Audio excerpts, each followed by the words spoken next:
You think you are making choices. You are not. You are repeating patterns that were planted in you before you had words for them. You call it your personality. You call it your standards. You call it just how you are. That language protects the trap.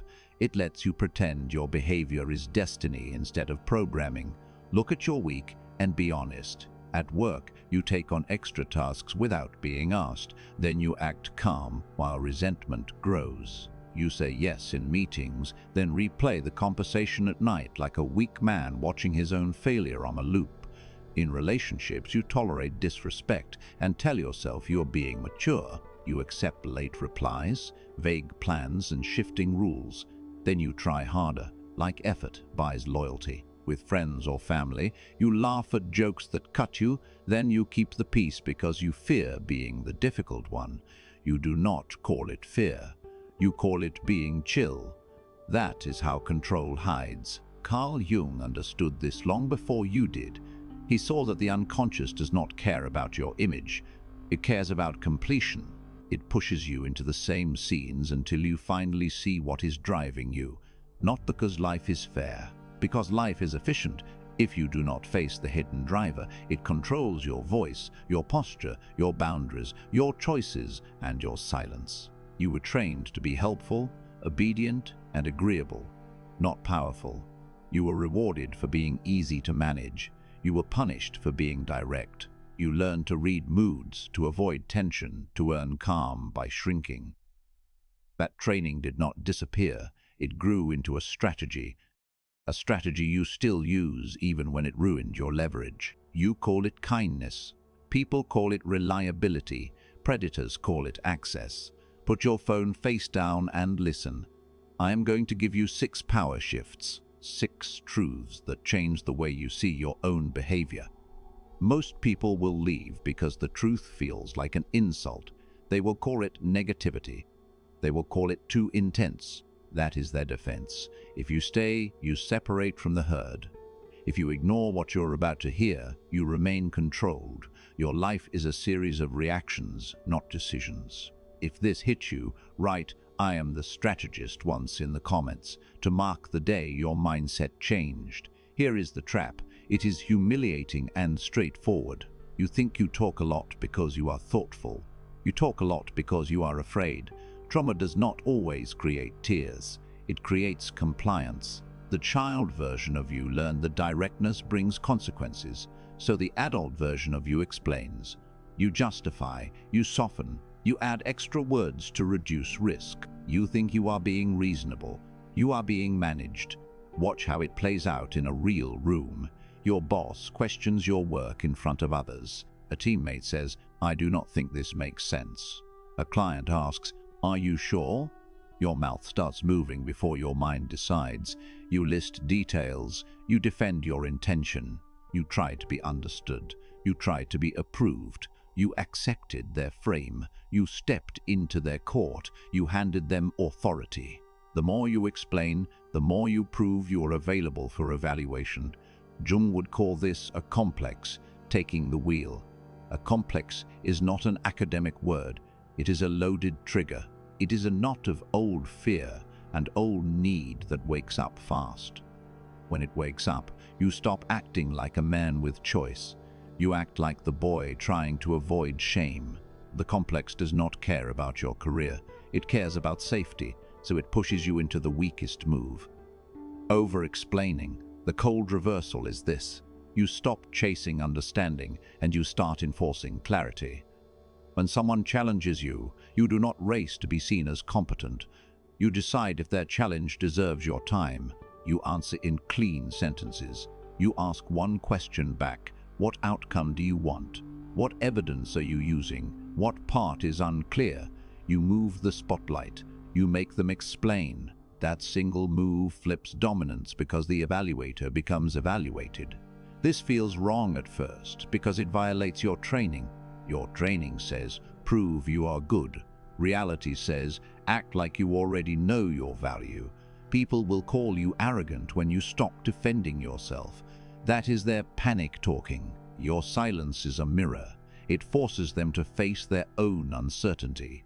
Most people hate that feeling. They would rather see you plead. They would rather see you perform. Do not perform. A man who performs is a man who can be trained. A man who evaluates is a man who cannot be bought. You see the same pattern in small daily moments. A stranger bumps you and does not apologize. You smile like it's nothing. A coworker takes credit and you laugh it off. A friend cancels at the last minute and you say, "No worries." You think you are easygoing. You are teaching everyone that your boundaries are optional. You are handing them authority over your time, your dignity, and your frame. Approval addiction is the trap that follows you everywhere. You think your anxiety is about outcomes. It is not. Your anxiety is about approval. Trauma teaches you that connection is conditional, so you treat every social moment like a test. You scan faces. You adjust tone. You overread messages. You try to be liked. You think this makes you social. It makes you controllable. You see it in dating with embarrassing clarity. You meet an inconsistent woman. One day she is warm, the next day she is distant. You try to fix the distance. You send another message. You ask if everything is okay. You offer plans. You offer attention. You offer reassurance you were never asked to give. You accepted her frame. You stepped into her court. You handed her authority. Now she sets the temperature, and you chase it. You see it at work too. A manager gives you vague feedback. You panic. You ask for more meetings. You try to show effort. You start doing extra, not because the job requires it, but because your nervous system needs the manager to approve you. You call it ambition. It is a dependency. Jung warned about this without softening it. He knew that the unconscious repeats the first power dynamic you learned. If love were unpredictable, you would be drawn to it. Not because you enjoy pain, because your nervous system recognizes the pattern. Recognition, it is not the truth. It is programming. Your body mistakes the familiar for the right. The reversal is brutal and clean. You stop chasing warmth and you start measuring respect. Warmth can be faked. Respect costs something. Respect shows in consistency, clear plans, clean communication, and how boundaries are handled. When the energy becomes uncertain, you do not fill the space with words. You use silence. You use distance. You let the uncertainty sit on their side, not yours. Silence is not passive. Silence is pressure. Silence exposes who needs control. The person who cannot handle silence will try to provoke a response. They will bait you with guilt. They will accuse you of being cold. They will demand reassurance. That demand is a leash. If you grab it, you are back in their frame. You are back in their court. You are back under their authority. Here is the moral inversion you were never taught. What feels good is weak. Chasing feels loving, but it is begging. Explaining feels mature, but it is a surrender. Reassuring feels kind, but it is approval-seeking. What feels cold is effective. Pausing is power. Withholding is power. Making someone define terms is power. You do not need to be cruel. You need to be unbuyable. A deeper trap lies beneath your identity, like a parasite. You confuse being needed with being valued. Trauma can make you addicted to usefulness. If you were only safe when you were helpful, you would build your adult identity around service. You will become the problem solver, the reliable one, the guy who always shows up. You will think that is a strength. It is an invitation to exploitation.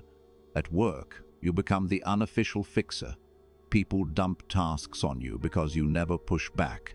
They praise you for being dependable, then they keep increasing the load. You do not get authority, you get more work. In your family, you become the emotional trash can. Everyone vents, nobody listens. You absorb their chaos and you call it loyalty. In friendships, you become the planner, the driver, the one who pays, the one who checks in first. Then one day you stop and the relationship collapses. You feel confused because you thought service equals value. It does not. Jung would say you built a persona. A persona is the mask you wear to survive. Your persona might be the good guy, the safe guy, the mature one, the one who never says no. The mask gets you acceptance. The mask costs you leverage. The more you live as the mask, the more your shadow grows. Your shadow is the part of you denied, your anger, your selfishness, your hunger to dominate, your refusal. You think denying that part makes you noble. It makes you predictable. It makes it easy to shame. People sense what you will not allow in yourself. They use it against you. They say you are better than this, and you collapse back into obedience because you are terrified of looking bad. The reversal is direct. You stop proving usefulness, and you start controlling access. You decide what you give, when you provide, and at what cost. You stop being available by default. You set terms. You say, I can do that on Friday, after my priorities. You say, I will not take that on. You say, no. You do not decorate the no with excuses. Every excuse is a rope someone can pull. Every explanation is a door someone can open. This is where you learn who respects you and who only consumes you. People who respect you will adjust. People who consume you will complain. They will call you selfish. They will say you changed. They will say you are not the same. They are right. The old version was a resource. The new version is a man with boundaries. Boundaries create authority. Authority creates respect. Respect creates leverage. Leverage creates dominance. Now look at guilt, because guilt is the favorite tool of people who want to control you without looking like a villain. Trauma trains you to accept blame even when you did nothing wrong. You learn that peace comes when you take responsibility for other people's moods. So in adulthood, you apologize too quickly. You accept vague accusations. You try to repair emotions you did not break. That is not maturity. That is submission. Picture a conflict that feels familiar. A partner says, "You never care about me." A manager says, "You are not committed." A friend says, "You are not the same anymore." Those are not facts. Those are verdicts. If you rush to defend, you are already trapped.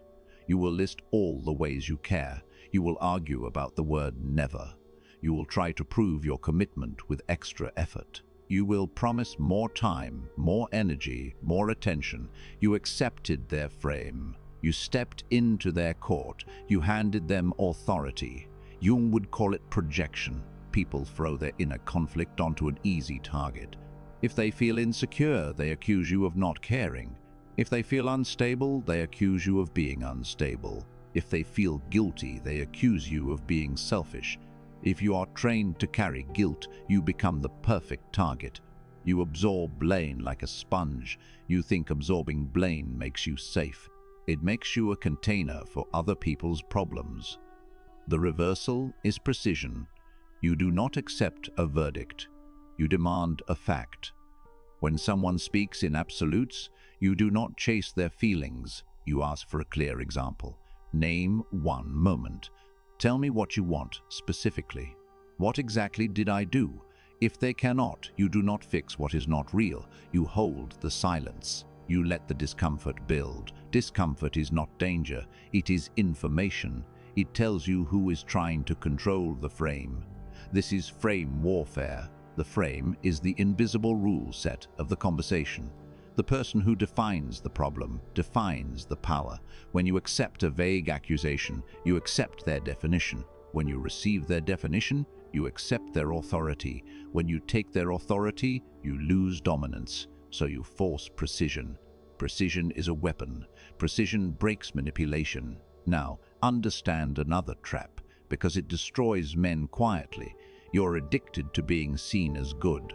Trauma can make you addicted to moral approval. You want to be perceived as fair, kind, patient, and better than the aggressive guys. You think that image protects you. It makes you weak. In a group, someone disrespects you with a joke. It is small enough to deny, but sharp enough to sting. You smile. You pretend it did not land. You tell yourself you are above it. Then the jokes continue. The disrespect spreads. People test you because you did not correct the first breach. You wanted to look easygoing. You wanted approval. You lost your position. You see the same thing online. Someone attacks you with a lazy insult. You write a paragraph defending yourself. You try to look reasonable. You try to show that you are a good person. You accepted their frame. You stepped into their court. You handed them authority. Now you are a performer in their arena, begging strangers to judge you fairly. That is not a strength. That is a public surrender. Jung would say the unconscious keeps a ledger. Every time you swallow the moment, the shadow takes note. The shadow remembers what you did not do. The shadow stores rage. The shadow waits. Then one day, you explode at the wrong time with the wrong person, and you call it stress. It was not stressful. It was an unpaid debt. The reversal is unpaid debt. The reversal is uncomfortable. You stop protecting your good image and start protecting your frame. You respond to disrespect early and calmly. You do not laugh. You do not argue. You do not insult back. You correct. Do not talk to me like that. Try that again. Keep it professional. Short lines, low emotion, full authority. This is the moral inversion again. Being nice feels safe, but it is weak when it replaces boundaries. Being calm feels cold, but it is effective when it enforces respect. People respect what you enforce. They do not respect what you tolerate. Tolerance is not kindness. Tolerance is permission. When you give permission, you teach people how to treat you. That lesson becomes your life. Now we arrive at the trap that sits at the core of masculine power. Your trauma is not only fear, your trauma is also hunger. There is a part of you that wants dominance, not to hurt people, to stop being pushed, to stop being managed, to stop asking. That part has been locked away because you were told it is dangerous. You can see the lock in your body. You hesitate before speaking. You check for approval. You smile at the wrong times. You soften your eyes when you should harden them. You lower your voice when you should sharpen it. You ask questions you already know the answer to. You are trying to stay safe. Safety is not respected. Safe is stored. Jung did not romanticize your darkness. He respected it. He knew that the man who denies his shadow becomes its puppet. The man who integrates his shadow becomes dangerous on purpose. Dangerous on purpose means controlled aggression. It means you can apply pressure without losing control. It means you can say no without shaking. It means you can walk away without having to explain. This is where most men fail. They hear the word shadow and think it means cruelty. It does not. It means you accept that you have teeth. You decide when to show them. A man with teeth who never bites is still dangerous because he can. A man without teeth has to rely on approval.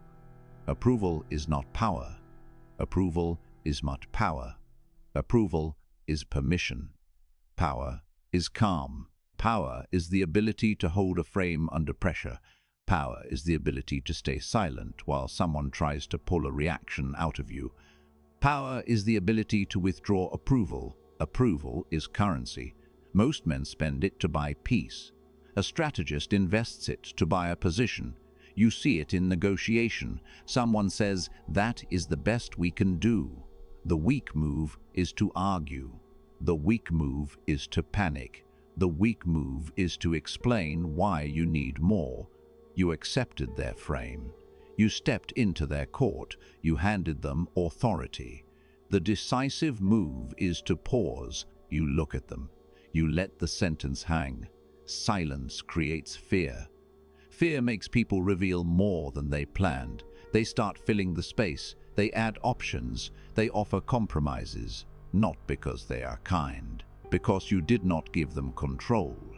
You see it in dating again. A woman says, "I do not know if I am ready." The weak move is to convince. The weak move is to chase. The decisive move is to accept and withdraw. Understood. Then you go quiet. You do not punish. You do not beg. You let scarcity do the work. Scarcity creates value. Value creates pursuit. Pursuit creates leverage. Leverage creates dominance. You see it with friends. Someone tries to make you the butt of the joke. The weak move is to laugh along and hope it stops. The weak move is to overreact and give them entertainment. The decisive move is to make eye contact and let the silence fill the room. Then you say one line. Do not do that with me. You do not debate, you do not explain, you hold the frame. The room adjusts because humans follow certainty. Even Machiavelli, in his cold realism, knew that people respect what they cannot easily control.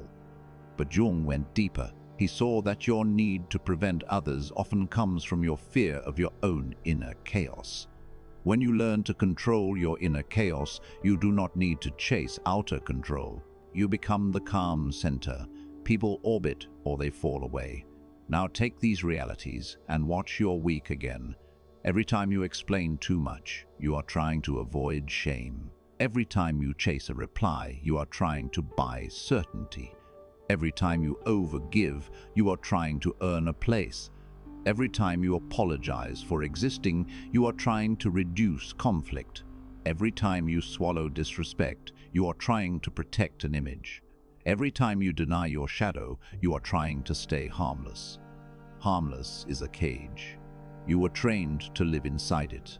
The world rewards harmless men with tasks and expectations. The world rewards strategic men with space. Space is status. Space is authority. Space is dominant. And space is created by boundaries, not by effort. The mechanism is always the same. Your unconscious trauma creates a program. The program seeks safety. Safety becomes approval. Approval becomes obedience. Obedience becomes loss of frame. Loss of frame becomes loss of authority. Loss of authority becomes loss of dominance. And then you call it bad luck. You start breaking the program by refusing the frame. When someone tries to make you prove yourself, you do not rush. You slow down. You ask questions. You make them define terms. You turn the evaluation around. You stay calm. You use silence. You show that you do not need approval to remain stable. When someone uses guilt, you do not accept it as truth. You treat it as a tactic until facts are shown. When someone uses drama, you do not join it. Drama is a court for weak people. You do not step into their court. You stay in your court. In your court, the rules are clear. Respect is required. Boundaries are real. Access is earned. People will test you harder at first. That is normal. Testing is how humans measure boundaries. If you collapse, they learn you are a soft target. If you hold, they adapt. Some will respect you. Some will resent you. Resentment is proof that you stopped being useful. Now the consequences, because consequences are the only language reality speaks.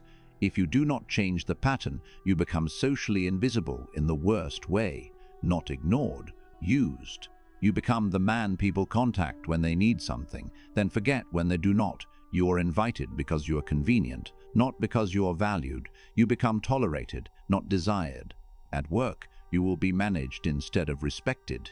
You will be given responsibility without authority. You will do the heavy lifting while others take the credit. You will be called dependable while you watch louder men get promoted. You will wonder why your effort does not translate into power. It does not, because effort is not leveraged.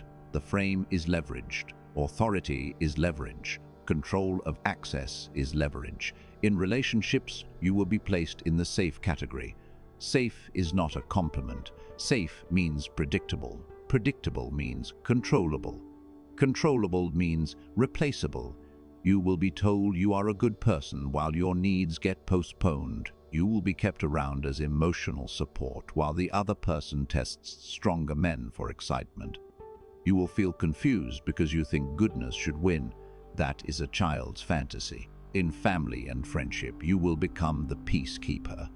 Peacekeeper means you swallow your own position to keep others comfortable. Comfort is not respect. Comfort is sedation.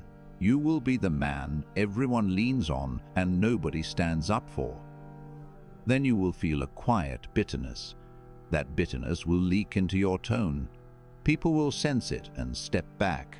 They will call you moody. They will not admit they helped create it. This is what being controlled looks like in adult clothing. You are present, but not powerful.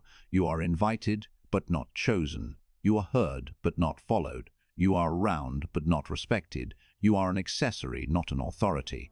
The alternative is not cruelty. The alternative is not games. The alternative is realism. Silence creates fear in people who rely on your reaction. Distance creates authority because it shows you are not desperate. Scarcity creates value because it forces others to decide. Approval is currency, and you do not hand it out to buy scraps of peace. Jung would say the unconscious is always pushing for integration. Integration means you stop living as a mask. You stop living as a persona built to survive. You allow your shadow to exist without letting it drive blindly.